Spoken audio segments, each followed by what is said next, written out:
Oof. All right, good morning, everybody. Jack Leeson with StartupTrading.com. It is 9:22 here on the 6th of March. Boy, it's like the market has amnesia. Big old gap down. This might be a gap and go.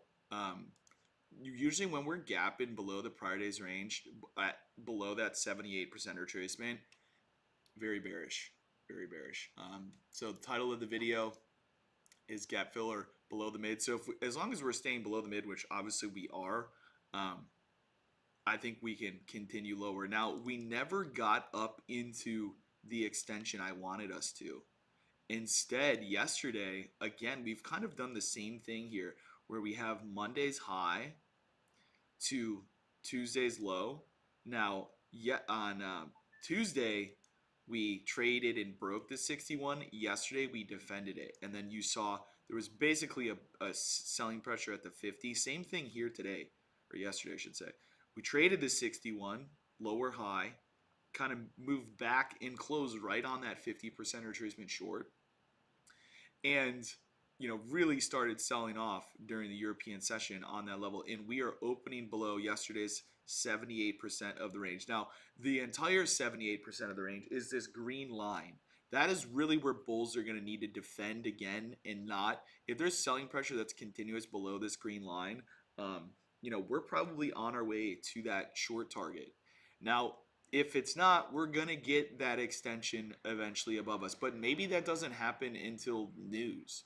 So we very well could sell off today. News is bad tomorrow. Bad news is good. Market rallies then. That's a potential scenario, as big of a tongue twister as that is. But yesterday we came down into this discount zone. And that discount zone was a 78% retracement. I'm going to be paying attention to that level again here today. And then I also need to back up on my time frame here. We'll go look at some older targets from previous draws that could lead us lower, or could be potential levels of support lower. But let's see here. All right, so I want to adjust this extension we've been in that we did not yet trade. Remember, we completed the negative 23 on our low. Man, it'd be so far to even stretch to say we'd get that negative 61 here today without news. I would want to watch that negative 23 again. That's going to be 20,011.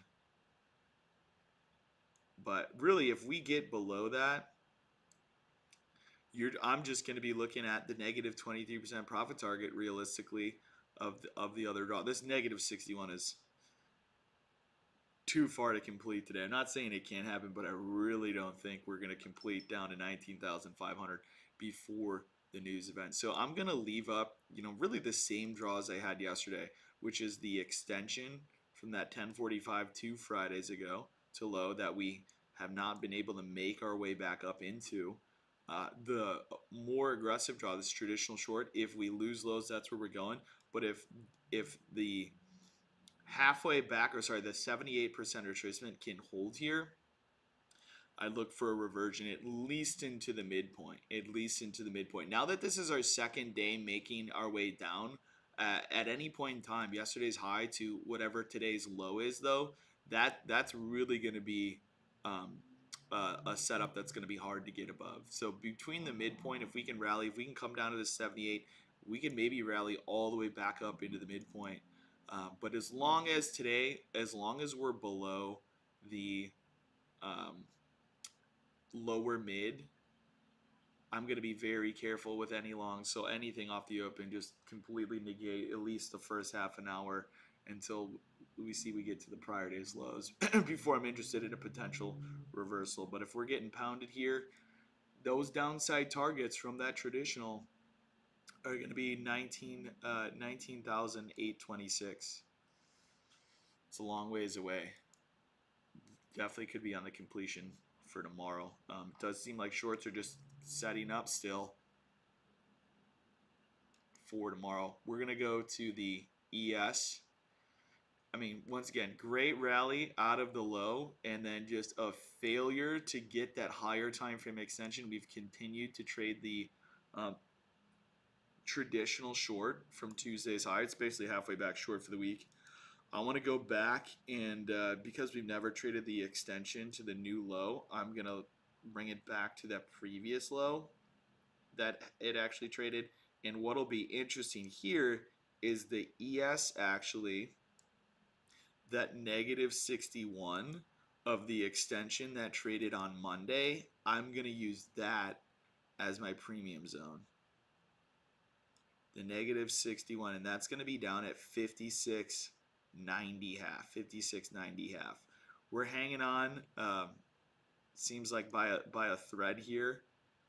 And like I said, when you get these big gap downs, if they're going to gap and run, they need to stay below the 78% of the range. And so that's kind of going to be a battle zone for me here today. Let me measure what that is. And that's basically this 57.75, which is an old halfway back long we've been over from the September low. So this 57.75, everything below that, if we can get back above it, then maybe longs can engage. But at this point in time, sellers are in control from the overnight session, and we would need to see buyers come in. And even if buyers come in, the full halfway back shorts from the prior day's high and that midpoint that I have here, that's going to be this blue line on my screen. That's just yesterday's mid. That's going to be the battle. Yesterday off the open, we traded right to the mid in the ES and then dropped it. And then, once the short cover began, we went right to it, consolidated, got above it.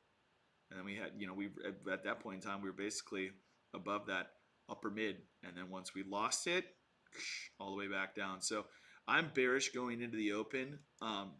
We do have downside targets. This downside target is 56.83. They're like, this is almost 100 points below that downside target. So I know it looks big, but if we can't hold here, there's no reason we can't complete. It just might not be till maybe the news event, but it does look like that structure is looking to move lower here. So I'll share these levels with you guys in the room and jump on the Discord. Take care.